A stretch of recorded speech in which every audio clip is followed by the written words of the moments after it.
2021ನೇ ಸಾಲಿನ ರಾಜ್ಯೋತ್ಸವ ಪ್ರಶಸ್ತಿ ಪ್ರಕಟವಾಗಿದೆ. 66 ಮಂದಿ ಸಾಧಕರಿಗೆ ಈ ಬಾರಿ ರಾಜ್ಯೋತ್ಸವ ಪ್ರಶಸ್ತಿಯನ್ನ ನೀಡಲಾಗ್ತಾ ಇದೆ. 66ನೇ ರಾಜ್ಯೋತ್ಸವ ಹಿನ್ನೆಲೆಯಲ್ಲಿ 66 ಸಾಧಕರಿಗೆ ಈ ಬಾರಿ ಪ್ರಶಸ್ತಿಯನ್ನ ನೀಡಿ ಗೌರವಿಸಲಾಗುತ್ತೆ.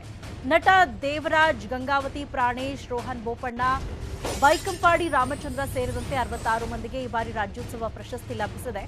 66ನೇ ರಾಜ್ಯೋತ್ಸವದ ಹಿನ್ನೆಲೆಯಲ್ಲಿ 66 ಸಾಧಕರಿಗೆ ಈ ಬಾರಿ ಪ್ರಶಸ್ತಿಯನ್ನ ನೀಡಲಾಗ್ತಾ ಇರುವಂತದ್ದು.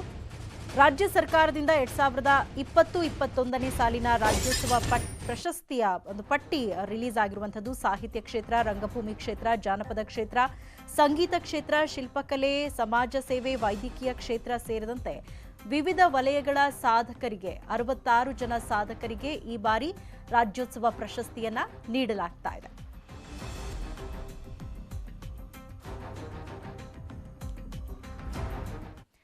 ಇದಿಷ್ಟು ಸದ್ಯದ ನ್ಯೂಸ್ ಅಪ್ಡೇಟ್ಸ್.